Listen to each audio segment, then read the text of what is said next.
The conference room aboard the Valkyrie flagship was filled with the soft purple glow of holographic displays. Admiral Kethran stood at the center, his forearms crossed behind his back as he studied the star maps floating before him. His scales, a deep crimson that marked him as high nobility, caught the light as he turned to face his command staff. "Another species claims this region of space," he said, his voice carrying the weight of absolute confidence. "They call themselves humans. Our scouts report they have established colonies on 17 worlds within what we consider Dominion territory." Ambassador Thelvar, whose silver scales marked him as a diplomat rather than a warrior, stepped forward, his eyes, large and black like polished stones, reflecting concern. "My Lord Admiral, perhaps we should attempt peaceful negotiations first. Our intelligence is limited regarding this species." Kethran's mandibles clicked together in what passed for laughter among the Valkyrie. "Thelvar, your caution is noted but unnecessary. We have conquered 47 species in the last 2 centuries. Our fleet numbers in the thousands. We control more than 300 systems. What could this single species possibly possess that would give us pause?" The holographic display shifted, showing images captured by long-range sensors. The humans appeared remarkably fragile. They stood upright on 2 legs, had only 2 arms, and their bodies lacked any natural armor or weapons. They were shorter than the Valkyrie, less muscular than the Kryn, and possessed none of the natural advantages that mark successful warrior races. "They look soft," Commander Valexis observed, her tone dismissive. "No claws, no armored hide, no natural weapons at all. How did such a species even survive to reach space?" Thelvar pulled up additional data on his personal tablet. "That is precisely what concerns me, Commander. According to our analysis of their public transmissions, humans have been spacefaring for less than 300 years, yet they have spread across dozens of systems with remarkable speed. Their technology appears advanced in certain areas, particularly in propulsion." "Enough," Kethran interrupted, waving one hand dismissively. "Every species thinks their technology is special. Every species believes they are unique. Then they meet the Dominion, and they learn the truth. Strength comes from numbers, from discipline, from the willingness to dominate. These humans will be no different." The Admiral gestured to the display, bringing up tactical information. "Our forces have been assembling at the border for 3 weeks. 327 warships, including 15 dreadnoughts. We have enough firepower to reduce their colonies to ash. They will see our might and surrender, as all others have done." Thelvar's concern deepened, but he knew better than to push the Admiral too hard. "And if they do not surrender, my lord?" "Then we will demonstrate the price of defiance," Kethran said coldly. "Send them our standard ultimatum. They have 48 hours to acknowledge Dominion sovereignty over all contested systems and begin evacuating their colonies. If they refuse, we will remove them by force."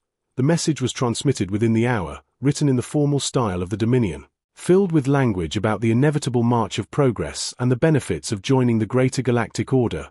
Beneath the diplomatic tone, however, the threat was clear: submit or die. The human response came back in less than 6 hours. Thelvar read it first, his expression growing troubled as he processed the brief message. He brought it to the Admiral immediately. Kethran read the message aloud, his voice dripping with contempt. "To the Valkyrie Dominion, we decline your offer. Human colonies are sovereign territory. Any military action against our citizens will be considered an act of war. We strongly advise you to reconsider your position. You do not understand what you are threatening." Kethran crushed the datapad in one powerful hand. "The arrogance of these creatures, they dare to threaten us? Commander Valexis, how many ships do our scouts indicate they have in the region?"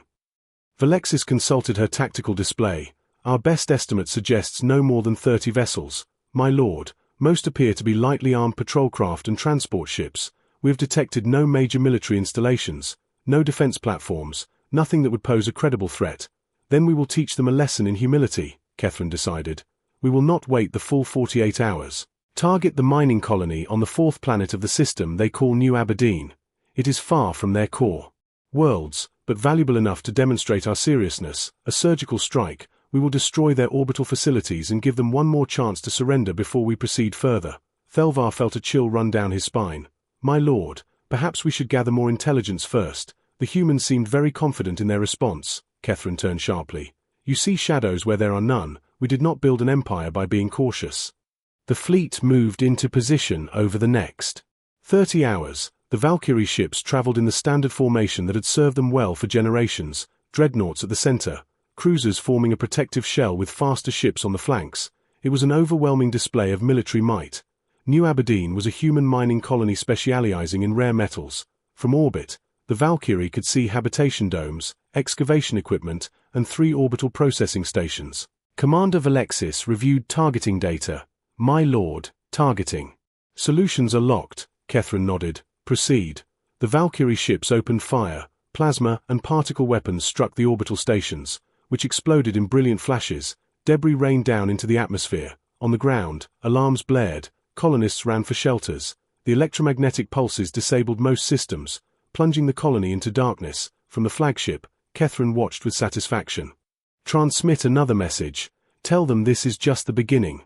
But as the fleet began to withdraw, something unexpected happened. A new signal cut through all frequencies, overriding Valkyrie communications. The voice was human, calm and controlled. Valkyrie fleet, this is Rear Admiral Marcus Wright of the United Human Space Forces. You have attacked a civilian colony without provocation. This is an act of war. We are dispatching the UHSF Eternal Resolve to your position. You are ordered to remain and prepare to surrender. The signal cut out. Silence filled the bridge. Then Catherine laughed harshly. One ship? They send one ship against our fleet. The tactical officer reported unusual spatial distortions, something massive approaching at impossible speed. The readings defied known physics. Space itself seemed to ripple. Thelvar stepped closer. My lord, whatever that is, it will be here in less than 72 hours, Catherine straightened. Let it come. We will show them what happens when an inferior species challenges us. But as time passed, unease spread through the fleet. Scout ships sent to investigate returned no clear data. Some vanished entirely, consumed by the distortion. On the 3rd day, sensors screamed warnings. The distortion intensified. Ships shook as gravitational waves rippled outward. Report. Catherine demanded. The object is dropping out of faster-than-light travel directly ahead. The display stabilized, and what appeared silenced the entire bridge. The human battleship emerged from the distortion like a predator, enormous beyond comprehension, dwarfing even Valkyrie dreadnoughts. Its black hull absorbed light. Thousands of weapons lined its surface. Its design was brutal, efficient, built purely for war. As its lights activated, the name became visible, Eternal Resolve. The human battleship hung in space before them, silent and overwhelming, its sheer presence alone more terrifying than any weapon discharge. No immediate attack came, no repeated warning. It simply existed there like a force of nature. Commander Valexis struggled to steady her voice as she analyzed the readings. My lord, our tactical systems are attempting to evaluate the ship, but the energy output we are detecting exceeds our entire fleet combined. Its defensive field, it is unlike anything in our database. Catherine stared at the display. For the first time in his long career something unfamiliar crept into his mind, uncertainty, but pride refused to let him accept it. Prepare the fleet for engagement, defensive formation, we will test them.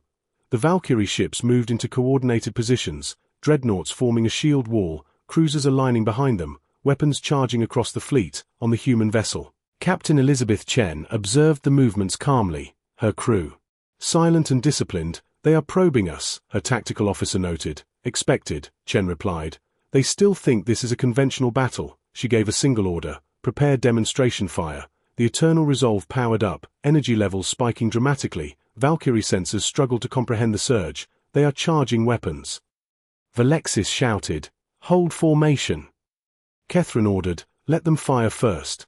What followed lasted less than seconds but shattered everything the Valkyrie believed about warfare. One weapon activated along the human ship's hull, a mass driver, a solid projectile launched at near light speed. There was no beam, no visible discharge, just impact. One moment a dreadnought existed. The next it was gone, obliterated as the projectile tore through shields and armor effortlessly. The energy release ripped the ship apart from within. Debris scattering into space. Dreadnought destroyed. Valexis shouted, her voice breaking. We did not even detect the projectile. Panic began to ripple through the fleet. Return fire. Catherine roared. The Valkyrie unleashed everything. Plasma cannons, missiles, energy beams flooded toward the Eternal Resolve, enough firepower to devastate entire worlds. Yet when the barrage struck, nothing happened. The human shields absorbed, redirected, and nullified every attack. Beams bent. Projectiles veered off course. Missiles detonated harmlessly before impact. No damage, zero damage. Valexis whispered in disbelief. On the human ship, Chen remained composed. Their weapons are ineffective. Return fire. Controlled response. Multiple weapon systems activated simultaneously. Plasma lances cut through space like blades of light. 7 more dreadnoughts vanished in seconds. Others were crippled, their hulls torn apart, atmosphere venting into space.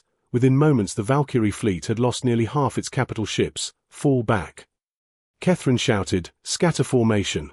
But breaking formation sealed their fate. Human frigates deployed from massive bays, moving with impossible speed and precision. They hunted the scattered Valkyrie ships like predators. Each engagement was brief and decisive. Ships were destroyed in seconds. Escape became impossible. "We have lost 90 ships," Alexis said, her voice hollow, "in under 10 minutes. Catherine's confidence shattered completely. He stared at the battlefield, understanding the truth too late. This was not war, this was annihilation. "Open a channel," he said quietly. "We surrender." The human response came immediately. Weapons fell silent. "Your surrender is accepted." The calm voice replied. The battlefield froze, human ships holding position, blocking all escape routes. Catherine felt something unfamiliar settle inside him, not just defeat, but realization, on board the Eternal Resolve. Chen addressed the surrender. "Power down all weapons and prepare for boarding." The Valkyrie complied, their once proud fleet now silent and broken. Human boarding craft approached, heavily armored, precise, efficient. The soldiers that entered were unlike anything the Valkyrie had seen, clad in powered armor, moving with controlled strength, disciplined, not chaotic, not vengeful, just professional. Catherine stood on his command deck as the human marines entered, their presence overwhelming yet restrained. "You will comply?" their leader stated. Catherine nodded. There was no point resisting. The fleet was taken without further violence. Over the next hours, human forces secured every ship methodically. Systems were disabled, crews monitored, but no unnecessary harm was inflicted. Catherine and his senior officers were transported to the Eternal Resolve. The scale of the ship even more intimidating up close, its corridors vast, its systems advanced beyond comprehension. Yet everything operated with order and discipline. He was placed in a containment chamber, clean, functional, not cruel. When Captain Chen entered, she did not act like a conqueror. She spoke calmly. "You attacked civilians, that is why we responded." Catherine met her gaze. "Your power, it is beyond anything we have faced." Chen replied without arrogance. "We have spent centuries preparing, not just for war, but for survival." She explained humanity's history, centuries of conflict, technological advancement forged through necessity. "We do not seek conquest, but we will not tolerate aggression." She outlined the consequences and the terms. Catherine listened, understanding now that resistance was meaningless. "If we refuse," he asked, "then we will dismantle your ability to wage war." Chen answered simply. There was no threat in her tone, only certainty. Over the following days, negotiations began. Catherine cooperated, providing information, recognizing that survival depended on it. He learned that the Eternal Resolve was not even humanity's most advanced vessel, only one among many. The realization weighed heavily on him. The Dominion had not encountered a rival, they had encountered a superior civilization, one that combined overwhelming power with calculated restraint. When communication was finally established with the Dominion Council, Catherine delivered his report. The reaction was disbelief, anger, denial, until the data confirmed everything. A single human ship had dismantled a fleet of over 300 warships. The truth was undeniable. Humanity possessed military capabilities far beyond the Dominion's understanding. The humans presented their terms: cease expansion, release conquered species, accept oversight, or face destruction. Debate erupted among the council, but Catherine's testimony shifted the balance. "If we go to war, we will lose," he stated clearly, quickly and completely. The reality settled in. The Dominion accepted the terms, not out of submission, but out of necessity. What followed changed everything. Over the next months, the Dominion began withdrawing from conquered systems. Species were granted independence. Aggressive expansion halted. Humanity did not occupy their worlds, did not enslave them. Instead they enforced boundaries, and offered cooperation. A new order began to form, one based not on domination, but stability. Catherine reflected on everything that had happened. The battle that should have ended in total destruction had instead become a turning point. Humanity had demonstrated absolute superiority, yet chose restraint. They destroyed ships, not civilizations. They demanded change, not submission, and in doing so, they reshaped the entire region. What had begun as a show of force became the foundation of peace, and for the first time in his life, Catherine understood that true strength was not measured by how many enemies you could conquer, but by how much destruction you could prevent. 6 months had passed since the Battle of New Aberdeen, and the effects of that single confrontation had spread far beyond what anyone in the Valkyrie Dominion could have imagined. The news of the engagement traveled across systems through traders, observers, and intelligence networks. Every species in the region now knew one thing clearly. Humanity was not to be challenged, not because of rumors, but because of demonstrated reality. On the Velkari homeworld, within the Grand Council chamber, where decisions once shaped conquest campaigns, a very different discussion was taking place. Ambassador Thelvar stood before the assembled leadership, now carrying a new role as the Dominion's primary liaison with humanity, his tone calm but firm as he delivered his report. The decolonization process is progressing. 17 species have already transitioned toward independence, and negotiations are ongoing with many others. Human observers have confirmed our compliance. The chamber remained tense, not with arrogance anymore, but with uncertainty. Supreme Councillor Varthak listened carefully, his expression no longer defined by dominance but by calculation. And the remaining systems? He asked. Thelvar responded. Transitional structures are being developed, assistance is being provided, including guidance from human advisors where required. Murmurs moved through the chamber, some still resistant to the change, others beginning to accept it. One council member questioned sharply, "We are giving up control, territory, and influence. How is this not humiliation?" Thelvar met the challenge directly. What was truly flawed was believing control through force was sustainable. This is not humiliation, it is correction. Silence followed, not agreement, but recognition that the old certainty no longer applied. Kethrin, now no longer commanding fleets but advising strategically, stepped forward. From a military standpoint, this transition ensures survival. We have seen what humanity is capable of. Continuing on our previous path would not have preserved the Dominion, it would have ended it. His words carried weight now, not because of rank, but because he had witnessed the truth firsthand. The discussion shifted toward the wider implications. Reports indicated that other aggressive powers had halted their campaigns entirely. Fleets withdrew, planned invasions were abandoned, not because of direct intervention, but because of the example set at New Aberdeen. Humanity had established a boundary that others chose not to cross. At the same time, smaller species began seeking protection. Alliances formed, not under coercion, but through agreement. A coalition structure began to take shape, one where each member retained sovereignty while benefiting from collective security. Humanity stood at its center, not as a ruler, but as a stabilizing force. Kethrin observed this shift with a clarity he had never possessed before. The Dominion had spent centuries expanding through force. Yet in a matter of months, humanity had achieved greater influence without conquest. The difference was not just power, but approach. On New Aberdeen itself, reconstruction had been completed, orbital stations rebuilt stronger than before, defensive systems upgraded, the colony no longer vulnerable, but not militarized beyond necessity. It remained what it was intended to be, a place for civilians, for work, for life. Captain Chen visited the colony during this period, not as a conqueror, but as an observer ensuring stability. When asked whether the response had been excessive, her answer remained consistent. The objective was not retaliation, it was prevention. A clear response ensures that future attacks do not occur. The logic was simple, and the results supported it. Conflicts across the region decreased, not because of fear alone, but because boundaries had been defined and enforced. Elsewhere, within coalition discussions, representatives from multiple species debated structure, trade, defense agreements, and long-term stability. Humanity participated actively, but did not impose control. Decisions required consensus. Smaller species had a voice, stronger ones had responsibility. It was not a perfect system, but it was functional, and most importantly, it reduced the likelihood of war. Kethrin followed these developments closely, his perspective shifting from command to reflection. He began documenting his experiences, not as a record of defeat, but as an account of transformation. He wrote about the moment the eternal resolve appeared, about the certainty he felt when he realized the outcome was inevitable. But more importantly, he wrote about what followed, the restraint, the decision not to destroy what could have easily been eliminated. They destroyed our fleet, he wrote. But they did not destroy us. They removed the illusion that strength alone defines authority. His writings circulated within the Dominion, gradually influencing perception. Younger officers studied them, not as warnings of defeat, but as lessons in reality. The concept of dominance began to lose its central place in doctrine, replaced slowly by stability and cooperation.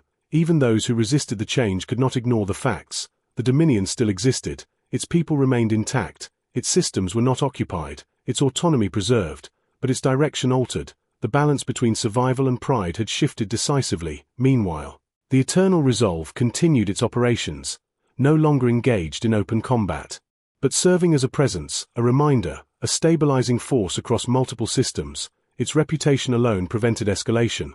Captain Chen received new orders extending the ship's deployment.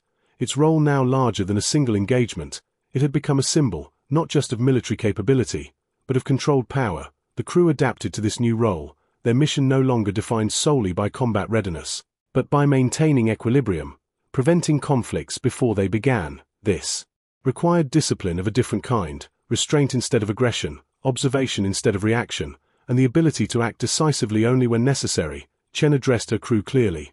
Our purpose is not to fight every battle, it is to ensure most battles never happen.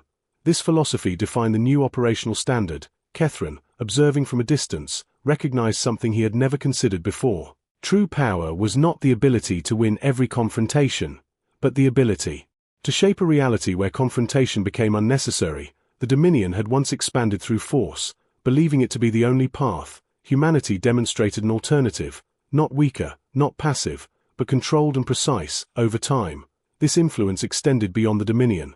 Trade routes stabilized, smaller conflicts were resolved through mediation, and even species that had once thrived on aggression adjusted their behavior, not out of submission, but out of adaptation to a new environment. Catherine concluded his writings with a realization that defined everything he had learned. We believed ourselves to be the dominant force in this region, but dominance without understanding leads to collapse. Humanity did not simply defeat us, they redefined the framework in which strength operates. They proved that overwhelming power combined with restraint creates stability, while power without restraint creates endless conflict. He paused before completing the final entry, understanding that what he recorded would shape future generations. We saw their battleship and believed it marked our end, but it marked the end of something else, the end of our certainty that conquest was the only path forward. What followed was not destruction, but transformation. Beyond individual perspectives, the broader region continued to evolve. The age of unchecked expansion had ended, not through universal agreement, but through demonstrated consequence. Humanity did not enforce peace everywhere, but it enforced enough of it to shift behavior across systems. The eternal resolve remained a presence within this changing landscape, not constantly engaged, but always prepared, its existence alone sufficient to maintain balance, and in that balance, a new order formed, one where survival no longer depended solely on strength, but on understanding how and when to use it. The galaxy did not become perfect. Conflicts still existed, tensions remained, but the scale and frequency changed, and for the first time in a long time, large-scale war was no longer inevitable. All of it traced back to a single moment, when one human battleship emerged from distortion, faced a fleet, and demonstrated a truth that reshaped everything that followed.